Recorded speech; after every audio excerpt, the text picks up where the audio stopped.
미국 CPI가 3년 만에 최저를 기록했는데 비트코인이 왜 오히려 하락했는지, 시장의 수익 수준이 계속 하락하고 있으며 중단기 투자 성과 비율이 크게 감소하고 있습니다. 36447만 달러 규모의 BTC가 바이낸스에 알체되었습니다.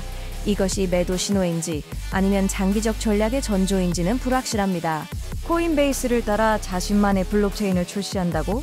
이 자산관리 대기업, 이번에는 정말로 나섰습니다. But I still think we have a long way to go. 가상화폐 세금 공정 법안이 곧 발효되는데 해리스의 입장이 주요 쟁점입니다.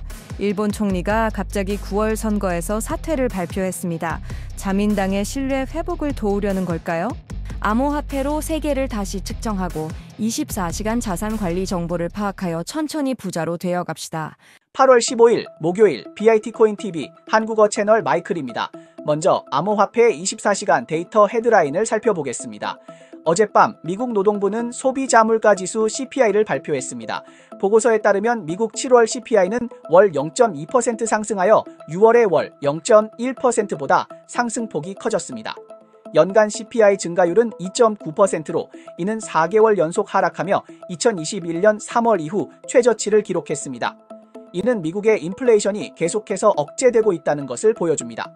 CPI 데이터 발표 후 시장은 미국 연방준비제도가 9월에 금리를 0.25% 인하할 확률이 56.5%라고 예상했으며 0.50% 인하할 확률은 43.5%로 평가했습니다.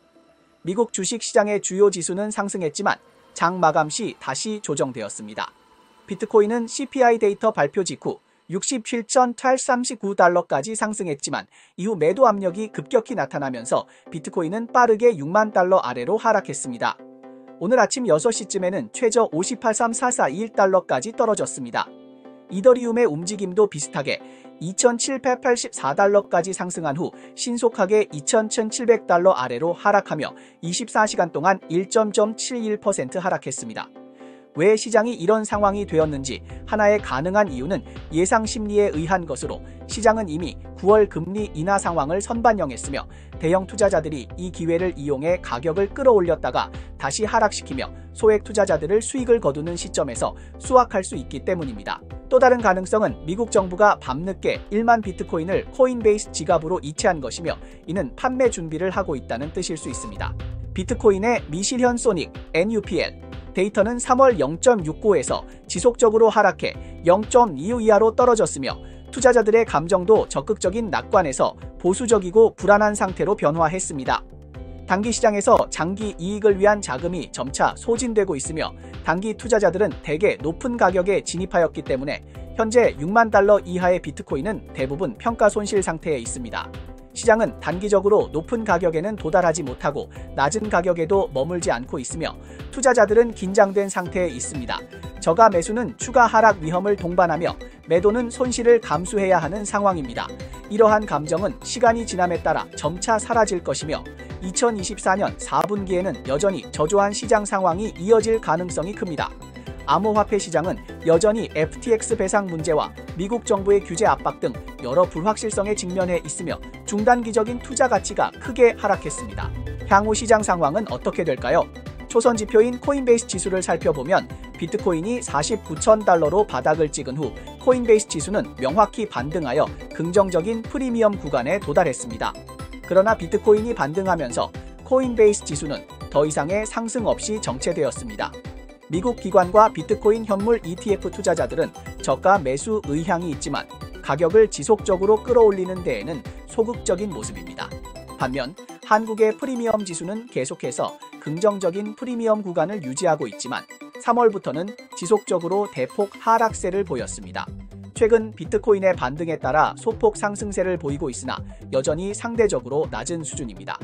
한국 투자자들은 비록 열광적일 수 있지만 시장의 침체와 변동성에 많이 노출되면서 점점 더 이성적으로 변하고 있습니다. 시장의 하락세는 개인의 의지와는 관계없이 계속되고 있으며 단기적으로는 눈을 감고 매수하는 열정적인 지원이 부족합니다. 따라서 향후 시장은 보수적인 흐름을 지속할 가능성이 큽니다. 좋아요와 팔로우를 눌러주세요. 24시간 동안 암호화폐, 블록체인, 채굴 관련 최신 뉴스를 정리해드리겠습니다. 비트코인은 8월 5일에 공황 매도 이후 가격이 49,000달러까지 급락했지만 이후 6만 달러를 돌파하며 상승세를 보였습니다. CPI 데이터 발표 후에는 잠시 상승하다가 다시 하락세로 돌아서며 현재는 58,000달러 부근에서 변동을 보이고 있습니다. 미국 경제의 침체 우려가 점차 희미해지고 있지만 이전의 시장 붕괴가 투자자들에게 큰 인상을 남겼고 다시 한번 바닥을 찍을까 걱정하는 상황입니다. 오늘은 최근 비트코인과 이더리움의 잠재적인 매도 압력을 점검해 투자자들이 미리 시장의 매도 위험을 이해할 수 있도록 하겠습니다. 데이터에 따르면 암호화폐 거래소 비트고의 지갑 주소에서 33,140개의 비트코인 약 19억 7천만 달러 어치가 이동된 것으로 보입니다. 커뮤니티에서는 이것이 비트고가 MTGOX 채권자들에게 지급할 준비를 하고 있다는 신호로 추측하고 있습니다. 또한 블록체인 분석가 XBT 매니저는 어제 크립토 코어한테 글을 올리며 여러 휴면 지갑이 8월 11일과 12일에 걸쳐 대량으로 비트코인을 이동시킨 사실을 전했습니다. 총 37,600개의 비트코인, 약 19억 2천만 달러가 체인상에서 이동되었습니다. 오늘은 의심되는 손우친 지갑 주소가 바이낸스에 약 3,647만 달러 가치의 596쪽 비트코인을 전송했습니다. 매도 우려가 있는 상황에서도 투자 기회가 있을 수 있습니다. If you got into Bitcoin on August 2024, I'm telling you, this is early. This is probably not only early, but it's probably also the safest point to bring real money into Bitcoin. 비록 그 주소가 손위친의 것인지 아직 확인되지 않았고 이전의 사례들보다 이동 금액이 크지 않지만 손위친이 과거의 고점에서 매도한 정확한 조작을 고려할 때 이번 움직임도 투자자들이 참고할 만한 사항입니다. 손위친 외에도 또 다른 숨은 대가를 무시할 수 없습니다. 잠 트레이딩이 최근 리도에서 17,049개의 이더리움을 출금하여 판매를 대기하고 있으며 이는 약 4,614만 달러에 해당합니다. 현재 잠 트레이딩 지갑에는 여전히 약 1억 4,600만 달러 가치의 이더리움과 WST-ETH가 매도되지 않았으므로 투자자들은 이 잠재적인 매도 압력에 주의해야 합니다.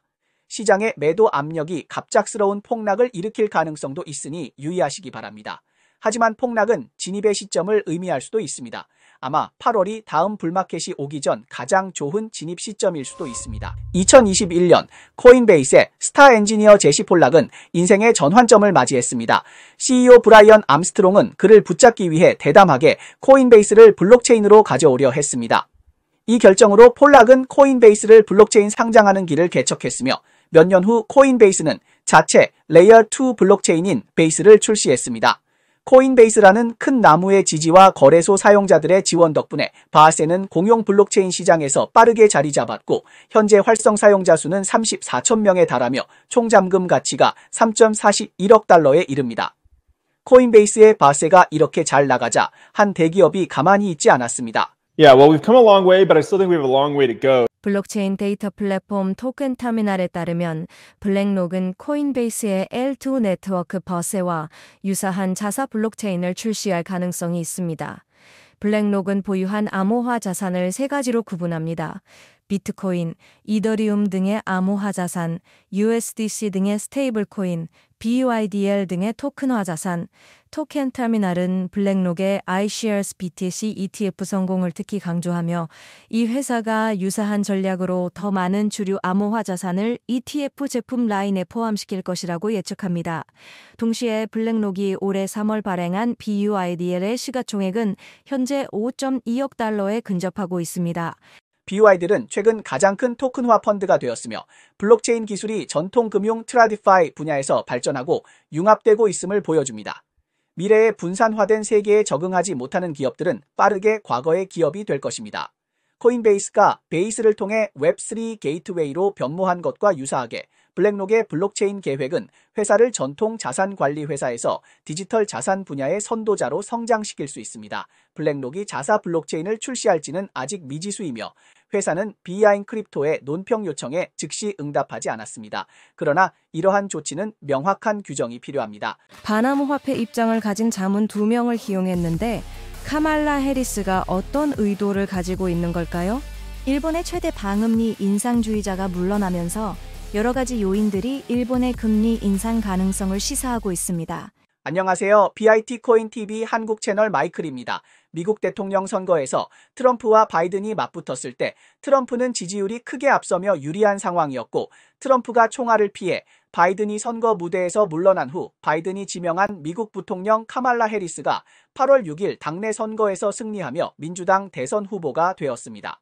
그 결과 지지율이 급상승했으며 특히 예측 시장 포리마켓에서 해리스와 트럼프 간의 승부가 치열하다는 결과가 나왔고 현재 해리스가 53%의 승률로 트럼프를 앞서고 있습니다.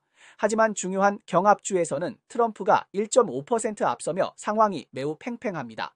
트럼프가 암호화 주제를 테이블에 올리고 암호화 유권자의 표를 확보하려는 상황에서 해리스의 암호화에 대한 태도가 더욱 주목받고 있습니다. 보도에 따르면 해리스는 바이든 정부의 전 경제 고문인 브라이언 디스와 바라트 라마무르티와 협력하고 있으며 이들은 2023년 지급 스테이블 코인 명확성 법안을 강력히 반대했습니다. 디스와 라마무르티는 이 법안이 발행자에게 지나치게 관대하다고 생각합니다. 게다가 갤럭시의 연구 책임자인 알렉스 소는 디스와 라마무르티가 오퍼레이션 초크 포인트 으짠데오 작전에 연루되어 있으며 이들이 바이든 정부의 반암 호화 운동의 주요 설계자라고 주장했습니다. 최근에는 4명의 상원의원이 낮은 가치의 암호화 거래에 대한 연방 세금 면제를 주장하고 있습니다. I think what the industry is looking for very, very clearly is clear statements.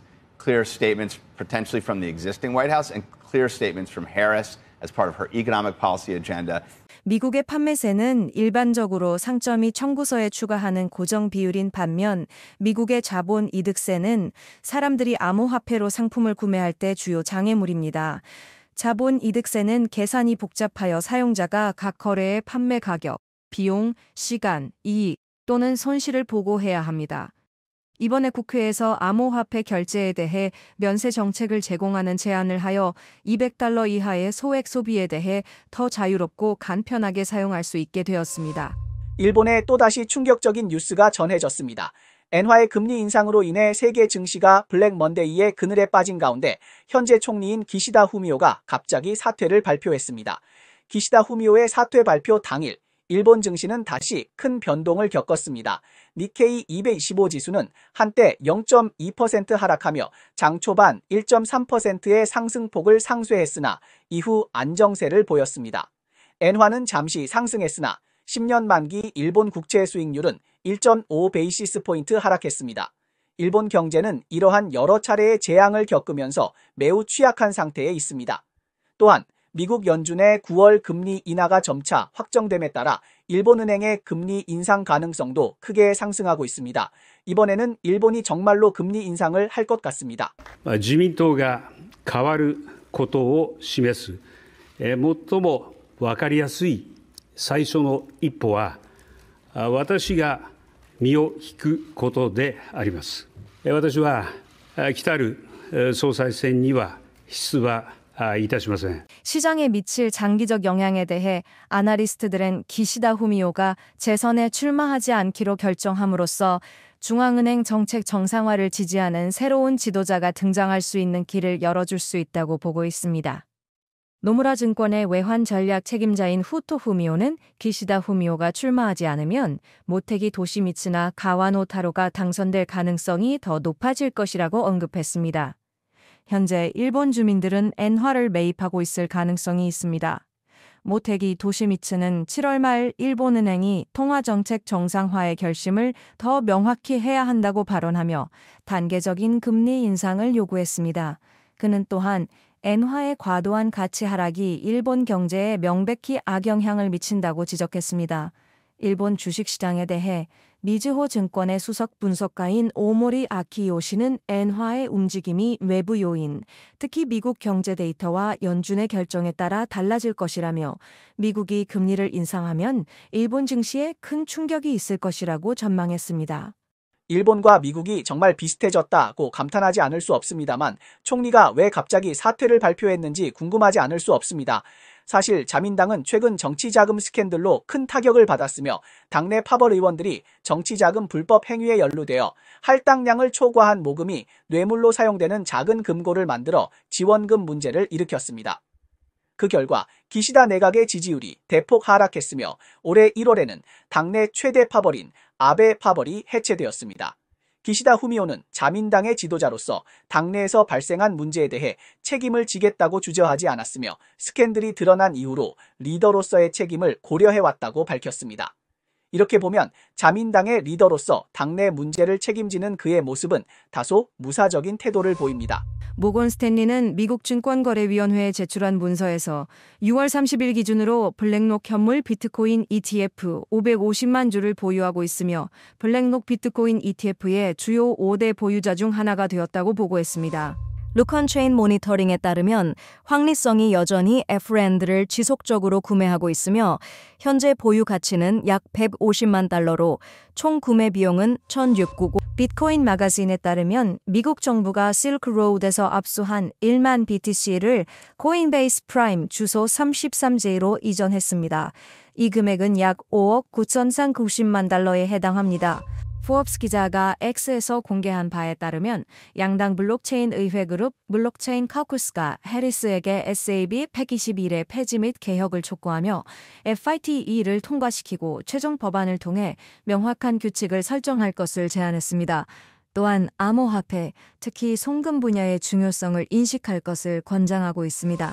미국 주식시장이 수요일에 마감되었으며 다우 지수는 0.96% 상승, S&P 500 지수는 0.38% 상승, 나스닥은 소폭 상승했습니다. 구글과 인텔은 2% 이상 하락했으며 엔비디아는 1.6% 상승했지만 테슬라는 3% 하락했습니다. 매디초 이상이 오늘 방송의 주요 내용입니다. 저희 채널은 주로 암호화폐, 블록체인, 채굴업계에 가치 있는 뉴스를 보도하고 있습니다. 뉴스 외에도 심도 있는 특집 보도를 제공하고 있습니다. 채널이 유익하다고 생각되시면 공유와 팔로우 해주세요. 또한 회원이 되어 함께 성공해 자산을 늘려봅시다. 그럼 내일 또 만나요.